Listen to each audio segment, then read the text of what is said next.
have you. It's been a unique 8-9 months, to say the least. And I'm curious on the subject of toys. One would imagine many parents locked up with their kids have probably exhausted a supply of toys or bought as many as they possibly could. Is that, in some ways, as we head into the holidays, going to perhaps mitigate how many toys people are going to want to buy for their youngsters?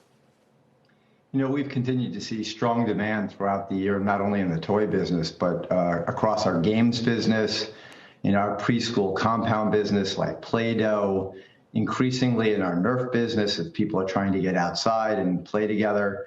And it's really about people wanting to make connections. We've done a lot of research to try to figure out just how people are consuming our games and toys. And in fact, we're launching a whole array of new toys and games for the holidays, and we're seeing people continue to take up the product, strong demand through the holidays, although the holiday is unfurling differently than holidays before because, again, not a focus on just one day like a Black Friday, but rather through an entire season, giving people the opportunity to buy online as well as in store.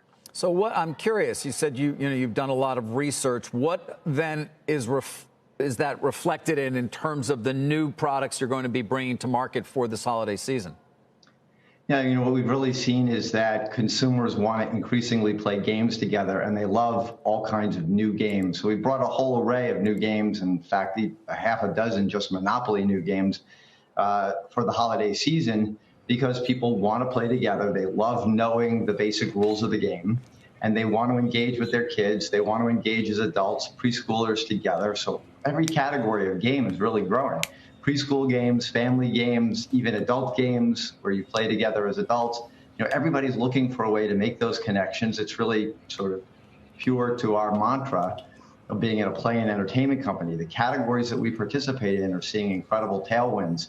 In entertainment, people consuming more entertainment. In gaming, people consuming more of our adult-oriented games like Magic the Gathering and Dungeons and Dragons. And then also our board game business, our face-to-face gaming business, where people are increasingly playing together, wanting to make connections, and of course, kids having some fun together with their friends and families. As the parent of a preschooler, Brian, I can confirm David's thesis. There is Play-Doh hidden in every corner of my house and then some. But certainly I am one of the lucky ones, and I am very well aware of that. And I'm wondering what you're seeing across the big box retailers, the families who might be shopping at Walmart or at the grocery store, and they have an impulse purchase where their child sees it and they decide to get them a treat. I mean, certainly those types of spontaneous interactions aren't happening anymore. And how does that impact your business? What we've seen across the industry, interestingly, and it's a great question, is that actually average price points for the toy business have gone up. So people are buying bigger ticket items. They are buying those items that they can find online, that they can survey online. They see videos online. So a lot of our skills in building content to commerce are essential because people want those virtual shopping trips that they would have had in store. So price points are up. Actually, slightly items are down. So you really are seeing people gravitate to those higher price points, those immersive, more immersive toy and game experiences. And we're seeing that across the board with brands like Nerf and even in brands, as you say, like Play-Doh, the compound business launching an array of new compounds.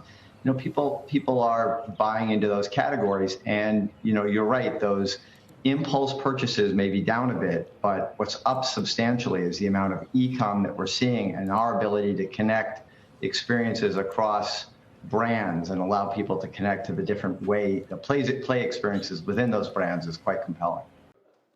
Shepard Smith here. Thanks for watching CNBC on YouTube.